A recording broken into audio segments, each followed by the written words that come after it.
For those of you who might be joining us right now over the internet, and no telling how many weeks, days, months, or years it would be, this is the July 4th weekend. This is July the 3rd, 2016.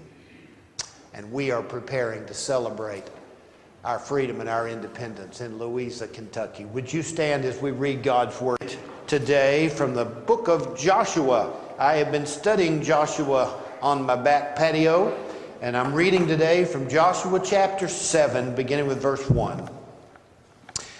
The Israelites acted unfaithfully in regard to the devoted things. Achan, son of Camri, the son of Zimri, the son of Zerah, of the tribe of Judah, took some of them, so the Lord's anger burned against Israel. Now Joshua sent men from Jericho to Ai, which is near Beth-aven, to the east of Bethel, and told them, "Go up and spy out the region." So the men went up and spied out Ai. When they returned to Joshua, they said, "Not all the people will have to go up against Ai. Send 2,000 or 3,000 men to take it, and do not weary all of the people, for only a few men are there."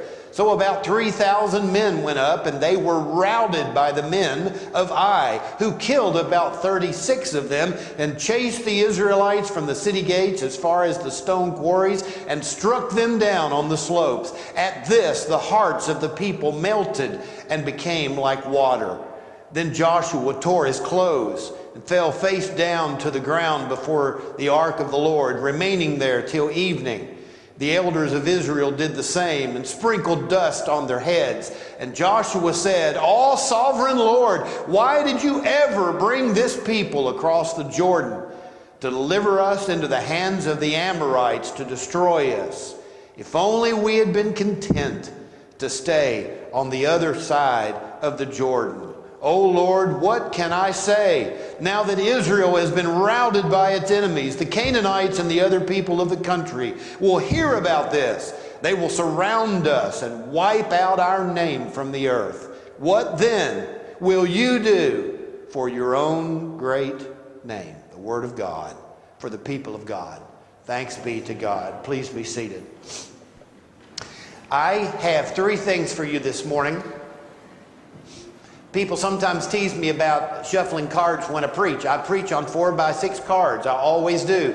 I don't manuscript. I use an outline. Today I have 3 phrases on my bulletin. If you walk out of here with those 3 phrases, you will have my sermon. I'm out there on a limb a little bit today because the message is not all that complicated to preach, but it is very, very important. Let me give you the background on this. Just before this, they had gone into Jericho and kicked booty, as some would say. They went in there. You remember the story. All of the people marched around the walls of Jericho once a day for 6 days. They were to do it quietly. And the priests were to lead them. And every day they'd walk around the walls of Jericho, and the people inside are scratching their head.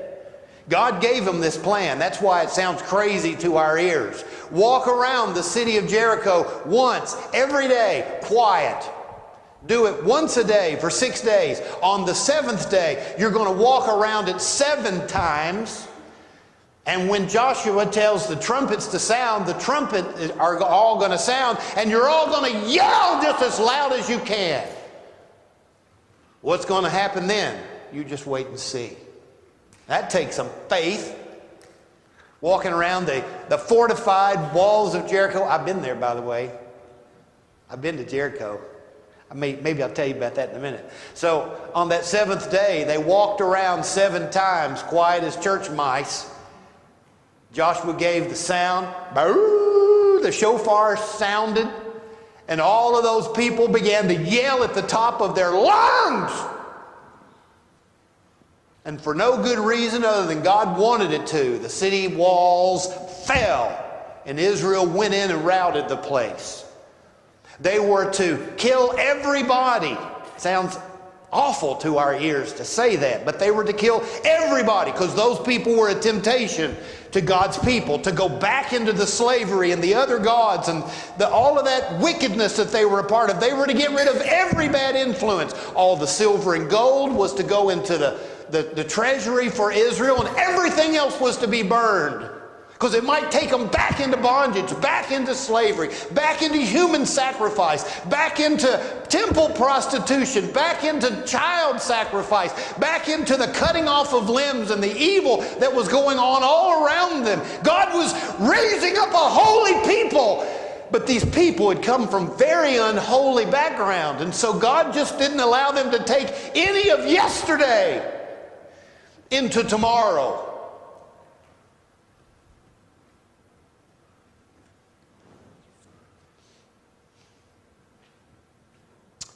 And so they went into Jericho and they tore it up.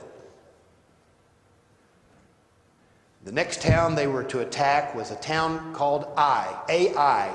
I don't know what it would be in Hebrew, but you don't care anyway. Ai. And so they scouted it out just like they had Jericho. Oh, we don't need all of our men. 2,000 or 3,000 people will do it. And so the 2,000 or 3,000 people went over to Ai and got their booty kicked. Now listen very carefully. We don't need everybody. All we need is 2 or 3. There's a lot of we in there, isn't there? They got to thinking they beat Jericho on their own. That they had fine trumpets that make walls come down. That they just yell better than everybody else. And so the walls came down. They got the feeling they had done it themselves. And so they went off after winning a battle against Jericho, a big, dangerous place. They went off to a smaller place and got their hinds end handed to them in a handbasket. And in the middle of all of this, a man called Achan. A-C-H-A-N. But it sounds like Achan. Like you got an aching heart. Or an achy breaky heart. Achan took a bunch of gold and a bunch of silver and a fine Babylonian robe out of Jericho and hid it away. He dug a hole underneath his tent, underneath his blanket, and he put the silver and the gold down there and put that robe on top of that and covered over it with the place where he was sleeping so he could hide it and keep it safe. God told Joshua, the reason you can handle Jericho and you can't handle Ai is because someone in your community has sinned against me. Now God had specifically said, the silver and gold is mine. I get the best. Do you understand? I get the best. You belong to me. You are my people. The silver and gold you will not keep. That goes to the treasury. They're going to get it back anyway because the treasury is for their benefit. And everything else is burned. But Achan had an aching to get rich. And so he took this gold and he took this silver and he took this robe. Now this is the way sin is. Where's he going to wear the robe? He can't wear it. Everybody will know he's got it. And it's a Babylonian robe. Everybody knows where it came from. He can't even wear it. It's like the guy that misses church to go playing golf, you know. And an angel tells the Lord, hey, you know, this Methodist is playing golf on Sunday morning. I'll take care of it. I'll take care of it. God wiggles his hand and man hits a hole in one. Angel looks at him wild. God waves his hand again and the man hits another hole in one. And the angel says, Lord, what are you up to? You just wait. Waves his hand again and the man hits a third hole in one on a Sunday morning when he ought to be in church. And the angel said, Lord, that doesn't look like punishment to me. And God says, who's he gonna tell?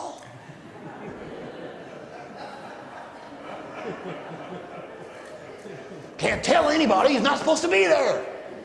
So Achan steals a robe he can't wear. Then suddenly Achan has a lot of gold he has no way to get. And a lot of silver that everybody knows he doesn't have the money for silver and gold. He can't show it. He can't spend it. Some scholars say that perhaps the silver and the gold came from out of one of those pagan temples in Jericho. And so it's in the form of an idol. And so it's gold that should have belonged to God that Achan has stolen for himself, and it's silver, and it might even be something that's in direct competition with the God of the earth, of the heavens and the earth. So the prophet told Joshua, someone is sent to bring everybody together, and they drew straws and they figured out who had done what. Next thing you know, Achan dies. Silver and gold is recovered. The robe is burned. And 36 people at least lost their life because they thought they could do it without God. Has that stung yet? They thought they could do it without God. People died. People paid a price because they thought they could do it without God. Okay, number one. You want to write this in your bulletin, then you can throw it away later and you look real holy to me and I will never know the difference. Number one, Achan took God's stuff. He took things that belonged to God. It was the silver and the gold. God did not want the robe. He wanted it destroyed so they wouldn't be longing for Babylonian whatever or Egyptian whatever. They wouldn't turn away from God. But Achan decided, this silver and gold, man, I'd like to just have that. That belonged to God. God made that really, really clear. Achan stole God's stuff. And he hid it away. Now, he couldn't spend it without getting into trouble. He didn't think through it. He's not like a little girl in high school. He's more like a guy, doing dumb stuff. Dumb stuff. Not thinking through it. Things like I would have done, stealing something that I can't do anything with because then I get in trouble if you know I've got it. You know it's not me. I don't have the money, so I stole it. Now what am I going to do with it? Didn't think that far in advance. He stole money from God. Achan stole something that belonged to God. And it made God angry. Now, let's just stop right there. Because the New Testament tells us that God is a God of mercy, and He is. And He's a God of second chances, and He is. But the Old Testament tells us that God is also holy. And the TV preachers don't always tell the whole thing. God loves you to pieces. Yes, He does. God gives second chances. Yes, He does. But God has rules. He wants to be first. The Old Testament says He is a jealous God. He's merciful. He's jealous. He loves you to pieces. He will not be messed with forever. He's pure. And He wants you to be like Him. I'm going to tell Him, but don't let Him kill me. He wants you to be like Him. He can be soft. But don't mess with Him. He knows what you're doing. He wants you to do what is right. He wants you and I to be like Him. And Achan stole God's money.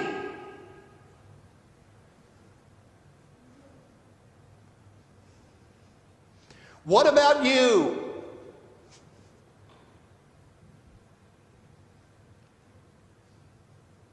What about you? I'm going to. This is scary.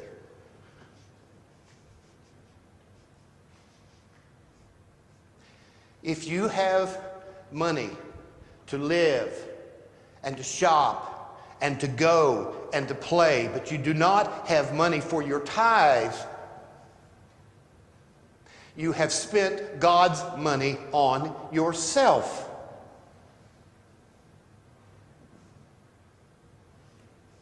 I'm more scared of Him than I am of you, but I'm nervous around you right now. If you've got money for everything you want to do pretty much, but you don't have money for a tithe, you have spent God's money on yourself. And there's an Achan coming your direction because you're acting like Achan. This is why God got so mad at Achan. Achan stole money from God. Number two, Israel got in trouble too. Achan was the one who stole the silver and the gold and the robe, But God was upset with all of Israel. You can see it in the scriptures. Why was God upset with all of Israel? Because they took credit for what God had done for them. We can do this. We can do that. They had got all puffed up and full of themselves. Look what we've done for God. And if you and I aren't careful, we'll do the same thing. We've had the best vacation Bible school Brother Dan has ever seen. Maybe you've had the best vacation Bible school you've ever seen. Maybe you've had the best vacation Bible school these children have ever seen. If any of that's true, it's because God did it, not us. Amen. Now, wait a minute. We worked really, really hard, and we paid money. We came here early, and we put the strings up, and we hung the plastic from it, and we painted these 4 colors on this foam and turned it into stone. We worked real hard here. Yes, but there are people in the world who work 3 times as hard as any of us. They have nothing but Jesus to show for it. No matter how hard we work, no matter how diligent we are, no matter how faithful we are to go to work and do whatever, we have all of these blessings because they are gifts from God. There are a lot of people in Africa that would love to come here, work half as hard in Louisa as they are in Africa, and be much better off. Because God's given you stuff that He hasn't given them. And we think we did it. Lord, help us. We think we're just smarter than the people in Cuba. We think we're just working harder than the people in Costa Rica. God has given us more to work with. This country was handed to us by people who are dead and gone. Sacrifices, torture and death by people who are in glory or someplace else, but they're not here. And they handed us this freedom, and they're gone. And the people who gave it to us are not here to bail us out if we throw away this freedom and walk away from God and stop doing the holy things that He put us here to do. We are blessed on purpose. Achan took credit for Jericho, and God did all the work. Israel was pumped up in their pride, and God was angry at them because they thought they could do it without God. What about you? You're just blessed to be here, and so am I. You know how a Methodist pastor gets to Louisa? Somebody you never met and barely knows me put me here. I didn't have any part in it. I didn't know what I was missing. I didn't know how badly I needed to be here. You are a gift to me that I couldn't even ask for. It's all God. The way these children look up and smile and hug me, I haven't had that in a few years. I didn't ask for that. It's gravy. It's grace. It's God. I didn't do this. He did this. He did this for me. Okay, we're getting ready to go to number 3, but let me give you 1 and 2 again. Number 1, Achan took God's stuff. Number 2, Israel took credit for what they had not done. Number 3, Achan tried to take God's place. Tried to be God. The rule is God gets the gold. And Achan stole the silver and the gold and some precious things, and he buried in the ground in his tent so he would have it. But who does it go to? It goes to God. And who has it? Achan. Achan has just put himself as if he was the Lord of the universe. I might make a good pastor someday, but I make a rotten savior. I used to play guitar till I bruised up my fingers. There are some things I can do pretty well, but I make an awful God. I don't see what's coming. I get angry at the wrong things. My heart doesn't break for all the right things. I just make a poor God. How dare I act as if I'm in control of His world? There's an expression, man plans and God laughs. I think that's how it goes. Here's the painful truth. Everything you have belongs to Him. He just gave some to you. And He gave more to you than He gave to others. He put this church here on this hill because He has work for us to do. And we got a little taste of it this week when kids who've never been to church heard about Jesus for the first time from us. Whew. But not because we deserve it, but because He trusts us that much with those little lives, those little smiles, those little voices. He loves them so much that He gave us the honor of letting us share Jesus with them. It's not who we are, it's who He is. He loves them so much He uses the broken vessel, which is us. Because we're all He's got to work with, just sinners saved by grace. And He loves them so much. And we did our best, and still we're blown out of the water by the change He did in their heart. We can't take God's place.